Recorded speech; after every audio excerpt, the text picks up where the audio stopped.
We are here for the top 10 hottest comics of the week based off of Cover Price's data. That's right, we're talking data each and every week.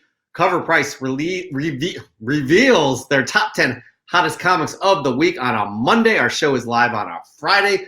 What we do is we like to dive in, talk about the top 10 hottest comics based off of sales price. Again, data, not speculation. And from there, Chris takes his three most interesting picks from that list, and he dives a little bit deeper. So, Chris, we're just going to get started here with the top 10 hottest comics of the week.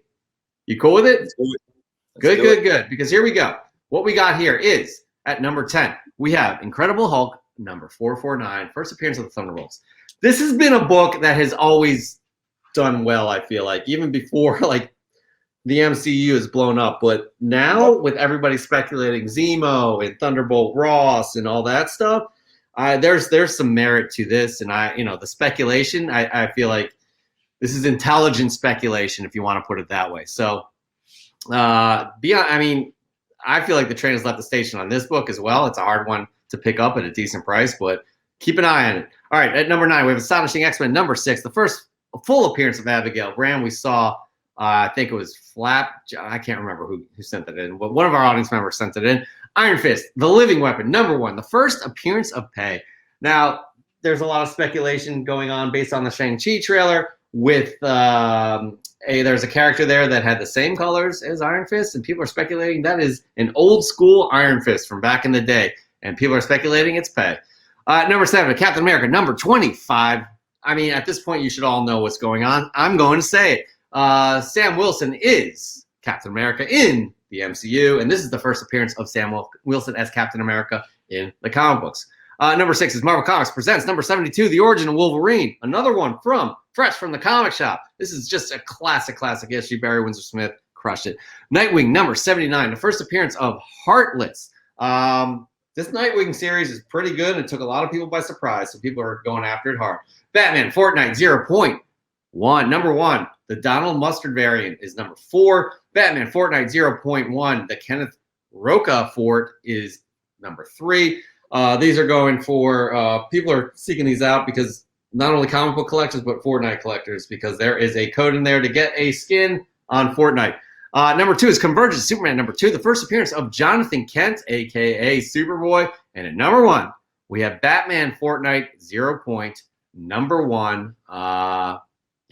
This is an interesting list, Chris. It really, really is. But we're not going to talk about all 10 of them. You're going to talk about 3 of them. So why don't we just get started? What are your 3 most interesting picks? Let's just do it. Yeah, very diverse list for other reasons than usual. Not diverse because it's a whole bunch of different independent companies and whatnot. Diverse because of really the contents of the books and why they're hot. Let's just start with my number 3 here. I had to go with Marvel Comics Presents number 72, telling the origin of Wolverine, the Weapon X backstory. I briefly talked about this earlier in the show when I was talking about how we're moving along in life, in time, and every era of comic books. When you talk about the boom and how healthy the market is right now, and people getting priced out of the Silver Age keys and now Bronze Age keys. People are getting priced out of that. And you got books from the Copper Age, the 80s going into the 90s that are gaining steam. And there's a lot of naysayers out there that sit and say, these books have there's no reason for these books to have this kind of value or to be worth this much. And it's not true, because we're moving ahead. And everything that's behind us is getting farther behind us. And it's a cyclical cycle within this hobby. And it speaks to the health of this hobby. And it speaks to the passion of collectors. And we want these books. This is I believe this book came out this issue specifically, I believe, came out in 1990. High CGC 9.8 last week sold for $675. Damn. $675. So again, 90s books can't be worth money. That's not true. Now, look, we know that there's been a lot of rumors out there, saying, the MCU is going to bring in Wolverine, bringing him on the whole Weapon X story and telling his backstory and all this stuff. Maybe there's going to be a Weapon X TV series and all this stuff. And I don't believe any of that that's going on out there. I don't believe we know anything for a fact of Wolverine in the MCU. But look, what I'm trying to say is, sure, maybe all this rumor and speculation continues to drive this book up, but it's just another book that I feel is getting looked at because the comic book hobby is evolving so much. And we as collectors right now aren't just looking at Silver Age or Bronze Age books. We're going all over the place. And a lot of books that didn't get a lot of attention before are now gaining attention, and rightfully so, for whatever reason. Spec value, a first appearance that went overlooked for so long. This is a great one because, for one, Wolverine is a character himself. All of his books are continuing to grow up. And I do want to bring this up real quick. Over a year ago, I said Wolverine #1, the Frank Miller Volume 1 limited series. I said at that point in time, 9.8 was going for about 250. I said, watch. This character's heating up. We recently got the contract for Fox to come over to the MCU. I said, give this book a few months. It's going to double in price. It's going to hit 500. Remember? And it wasn't that you just, no, maybe it was someone in a chat, or I don't know. I think it might have been someone in the chat that on one of our shows that said, yo, you just said that like last week. And look, the 9.8 high sold for $500. Now a 9.6 is hitting that $500 mark. Mm-hmm. So you look at next best things. Wolverine's origin story, the Weapon X story. It's just, yeah. I'm sorry. 1990, 1970, 1980, whatever. This book has, going back to my conversation with Swagahas on my channel earlier, the intrinsic value in this book is there, and that will essentially continue to drive the value of this book up. Yeah, PKL, I agree with you there. I think Chris does too. Always thought Marvel Comics Present was undervalued. Here's the deal, and Drew says it's great here, public service announcement. If you haven't read the Weapon X arc, pick it up and trade and give it a read. One of the best Marvel stories of the 80s. It absolutely is. And up until that point, you didn't know what Wolverine's origin was. And it was just so well done. A thing that stuck out for me the most was the Barry Windsor Smith art. Just gorgeous. And again, a 12-issue arc. Absolutely. You guys all need to check it out. Absolutely need to check it out. And they took some of those things and put them into the Fox X-Men universe. I think Days of Future Past, there was a moment, so there's a lot that has been there. And yes, Barry Windsor Smith equals fire. But you know what else is fire is your second pick of the week. Although your second pick of the week is getting a lot of questionable remarks here, and I'm going to pull those up as you talk about it. What do you got? Interesting. Okay. They don't know that. By the way, they don't know that you picked this. So right. I can get some water here. All right. I can't wait to bring these up. All right, here we go. All right. I like this. I don't know what anyone else thinks. I like this. This book had two variants in the main cover A. My number 2, Batman Fortnite, 0 point. Number 1. Look, this is a brilliant move, in my humble opinion.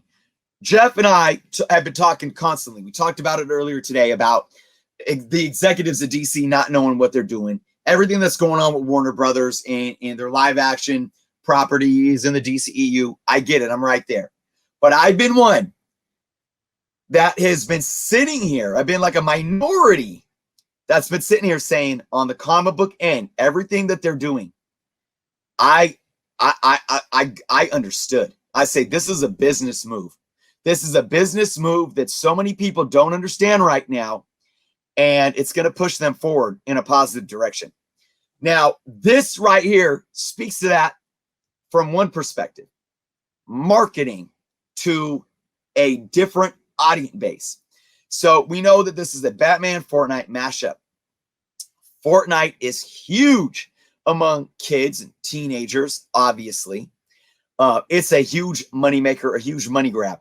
One thing that this book has is the you get free Fortnite skins. And for those that don't know anything about the video game Fortnite, you buy skins, right? Skins can give you, it gives your character, like you can dress them up differently.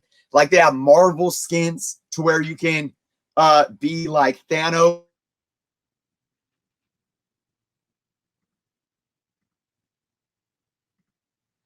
Well, we were doing so well with the internet. Basically, the skins. You're cutting out there. You're explaining skins. You said something about Thanos. Oh yeah. So the skins. I mean, they have like you could do superhero skins. You know, I'm assuming with these you're gonna have DC skins, so you could be these DC characters in the video game. Big money grab for the video game companies because they charge you for all these things. You get these things for free when you buy the comic book. Great marketing move, in my humble opinion, by DC to say, hey, let's team up with Fortnite. You got to buy the comic book to get the free skin code. Then you go back, put the code in, play the video game and with the free skin, and boom. So it's just another way, in my opinion, that DC is looking at how do we get new readers to come into the hobby. Now, you might get people that might go buy the book just for the code and might not even read the book. But hey, look, you can't expect everyone to pick it up and read it and enjoy it and whatnot. But still, it's a great way to diversify your audience. I just want to put this out there to a high for $52. So, look, speculators are looking at it too. I'm sure people are saying, oh, this might be something I can flip. Will it be something you could flip in the long run? I don't know about that. But the bottom line, I like the idea of trying to think outside of the box. I agree with you 100% to bring new readers in. Yes. But if you're looking for it as a spec pick, terrible idea. Drew says it best. Can we all agree that the Fortnite book is going to be 50-cent fodder as soon as the skin or exclusive is released to the public? Yes, we can. But right now, the Fortnite books definitely seem hot in my local comic shop, that Swaggle House. There's, Bearded One, the Fortnite stuff is such a little kid cash grab from DC. I'm so glad my son is too young to know about. But it's going to bring new eyes in here, Bearded One. It's going to bring new eyes in. So, there's a lot of mixed things. There's a lot of mixed. Again, I'm not going to go through everything here, but there's a lot of mixed opinions about this. But at the end of the day, again, if we're talking about growing this hobby, which it's done a pretty damn good job of the past year, it's doing the right thing. I think they're taking a chance. And by the way, it seems to be successful because they got second and third prints of this as well. So we're not putting you on blast, Bearded One. We're just saying, it's just you have a differing opinion than I have. I think I don't think it is a cash grab. Yes, yeah, but they also want to grow their reader base. So, I'm not putting you on blast. I'm just showing a different opinion because that's what we're about here. A variety of different opinions and backgrounds and all that stuff. So I appreciate your opinion.